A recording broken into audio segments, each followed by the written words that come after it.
sini saya akan menjelaskan tentang pengertian IaaS atau Infrastructure as a Service, yang merupakan layanan dari cloud computing di mana dapat dilakukan sewa terhadap fasilitas storage, memori, ataupun network. Dan ini merupakan gambar dari jurnal yang telah kita analisis dengan judul Rancang Bangun Model Infrastruktur Transmisi Data Aplikasi E-Government pada level sinyal Edge menggunakan IaaS atau Infrastructure as a Service. Dan ini merupakan contoh lain dari jurnal yang menerapkan IaaS dengan judul Analisa Perbandingan Performa OpenStack dan Apache CloudStack dalam model cloud computing berbasis infrastruktur as a service. Dan ini juga merupakan contoh lain dari jurnal yang menerapkan IaaS dengan judul Implementasi Private Cloud Computing sebagai layanan infrastruktur as a service menggunakan OpenStack. Slide selanjutnya adalah permasalahan. Tapi perkenalkan saya terlebih dahulu, nama saya Francisca Wulandari. Sulitnya sinyal operator seluler yang dapat ditangkap di kecamatan-kecamatan yang ada di Kabupaten Provinsi Lampung khususnya dan kabupaten-kabupaten di Indonesia pada umumnya menjadi suatu permasalahan di dalam proses pengiriman data dan perlu dilakukan pengujian jenis sinyal yang dapat diterima di tiap-tiap kecamatan. Perkenalkan, nama saya Arwah Zainuri Samsiduha, NIM IPA 118063. Di sini saya akan memberikan materi mengenai IaaS. Solusi pada IaaS 1. Merancang dan membangun prototipe model data, gambar, dan tes yang ditransmisikan dengan menggunakan fasilitas IaaS pada daerah atau kecamatan kelurahan yang menerima sinyal GSM level Edge. 2. Merancang dan membangun prototipe model data yang diterima berupa data gambar dan tes dengan menggunakan fasilitas IaaS di ibu kota, kabupaten, atau kota. 3. Merancang dan membangun prototipe model pengiriman data aplikasi e-government dengan teknik semi-connected, terhubung dengan internet jika diperlukan. Nama saya Jazila Turangdania, NIM E41180891. Di sini saya akan menjelaskan tentang manfaat.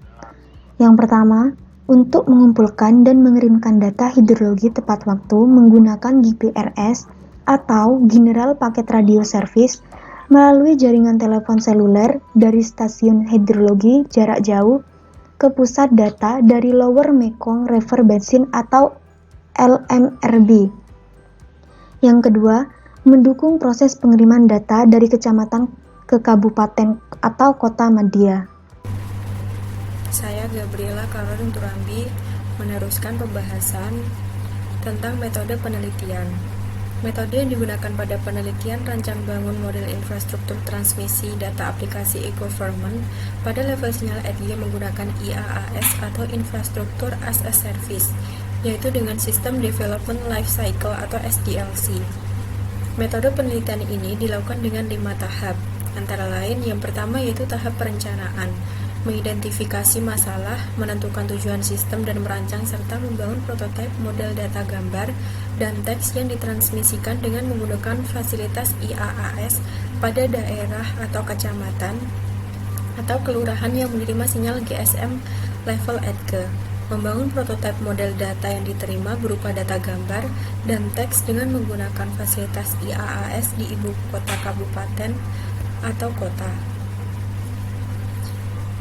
Melakukan identifikasi kendala-kendala sistem dan membuat analisis kelayakan. Lalu yang kedua, tahap analisis dapat dilakukan untuk memecahkan masalah model pengiriman data yang dapat dilakukan pada penelitian. Lalu yang ketiga, ada tahap rancangan.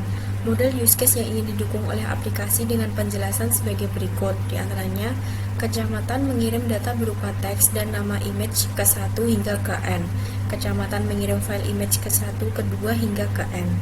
Lalu kabupaten menerima data teks dan nama image ke 1 hingga ke N, dan kabupaten menerima file image ke 1, ke 2 hingga ke N. Yang keempat ada tahap implementasi. Pada tahap ini, hasil perencanaan sistem maupun perancangan antarmuka akan diimplementasikan dengan menggunakan PHP dan MySQL. Yang kelima, yang terakhir yaitu ada tahap perawatan. Pada tahapan ini dilakukan tindakan perawatan terhadap sistem agar sistem dapat tetap berjalan dengan baik sesuai dengan tujuan yang diharapkan. Perkenalkan, nama saya Muhammad Famri Nur Priyambodo, NIM E41180690. Saya akan menjelaskan tentang arsitektur jaringan. Di arsitektur jaringan yaitu ada proses penerimaan data. Di proses penerimaan data, isinya yaitu membuat objek data yang akan dikirim. Kemudian, membuat kelas untuk mengkonversi objek data menjadi sebuah file JSON dan objek image. Yang ketiga, membuat kelas pengujian pada proses 1 dan 2. Membuat kelas sender dan membuat gateway sebagai interface untuk mengirim message. Yang kedua, proses penerimaan data. Membuat kelas message receiver dan kemudian membuat kelas service dengan tujuan konversi file menjadi objek data. Proses penerimaan data dilakukan di kecamatan dan di kabupaten. Penerimaan data dari kecamatan ke kabupaten berupa data objek data yang diterima melalui email, sehingga diperlakukan dua buah akun email, yaitu di kecamatan dan kabupaten. Saya Abdul Halik, NIM E41180711, akan menjelaskan transmisi data dari kecamatan ke kabupaten. Yang pertama, entitas kecamatan. Entitas kecamatan sebagai sumber data di kecamatan yang akan ditransmisikan berupa gambar dan teks. 2. Entitas IAS storage. Entitas IAS storage merupakan fasilitas penyimpanan mengumpulan data berupa gambar dan teks dalam email yang akan diminta dan dialirkan ke ibu kota kabupaten. Yang ketiga itu entitas ibu kota kabupaten. Entitas ibu kota kabupaten berfungsi sebagai penerima data, gambar, dan teks yang telah dikirimkan oleh entitas kecamatan. Nah, maksudnya di sini nih, dari gambar tersebut kita bisa melihat bahwa ada gambar kecamatan, lalu di tengah ada IAS storage dan samping ada entitas ibu kota, di mana entitas kecamatan akan mengirim data ke kabupaten melalui IAS storage. IAS storage ini sebagai media penyimpanan dan ibu kota atau entitas ibu kota ini sebagai provider dan kecamatan sebagai consumer. Nanti data yang dikirim akan disimpan di IAS storage sebagai layanan atau service yang diberikan provider atau entitas ibu kota kabupaten ke kecamatan. Jadi semua data-data teks, gambar ataupun apa saja akan disimpan di IAS storage, di mana entitas ibu kota sebagai provider dan entitas kecamatan sebagai consumer. Perkenalkan, nama saya Franky Rustanto, NIM E41180632. Di sini saya akan menjelaskan tentang cara kerja. Adapun cara kerja yang pertama dari hasil pengujian perubahan basis data dengan status modem terputus di kecamatan. Yang pertama di mana ada data masukan, di mana kita menekan tombol proses untuk memecah gambar dan kemudian input teks pada data 1, data 2, data 3, data 4, dan data 5, data 6, dan data 7. Yang diharapkan yaitu terjadi perubahan gambar menjadi 10 pecahan gambar dan 7 teks. Dan hasil pengamatan tersebut terdapat pesan data berhasil ditampilkan, yang kesimpulannya data diterima. Yang kedua, hasil pengujian untuk perubahan basis data dengan status modem tersambung di kecamatan, di mana data masukannya kita menekan tombol simpan merubah menjadi file JSON untuk mengirim data melalui sinyal GSM. Kemudian yang diharapkan yaitu terjadi perubahan, terjadi pengiriman data JSON ke kabupaten, pemecahan gambar dan data teks pada data 1, data 2, data 3, data 4, data 5, dan 6 beserta data 7. Adapun hasil pengamatannya terdapat pesan data berhasil dikirim. Adapun kesimpulannya data diterima. Yang ketiga yaitu hasil pengujian untuk proses pengambilan file JSON di kabupaten dengan status modem tersambung, di mana kita menekan tombol proses data, kemudian data yang diharapkan yaitu data berhasil diterima di kabupaten dan menampilkan JSON dan image. Hasil pengamatannya berupa terdapat file JSON pada email dalam label kecamatan yang menampilkan data 1, data 2, data 3, data 4, data 5, data 6, data 7, dan gambar utuh seperti aslinya. Dan kesimpulannya yaitu data diterima.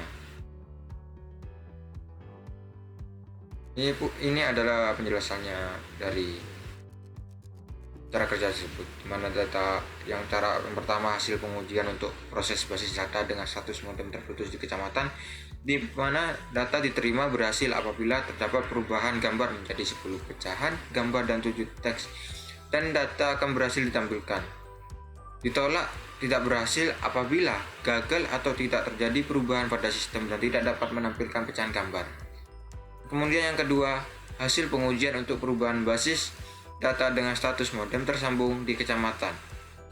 Diterima berhasil apabila suatu kondisi di mana terjadi perubahan pengiriman data JSON ke kabupaten pecahan gambar, data teks pada data 1, data 2, data 3, data 4, data 5, data 6, dan data 7, dan data berhasil terkirim.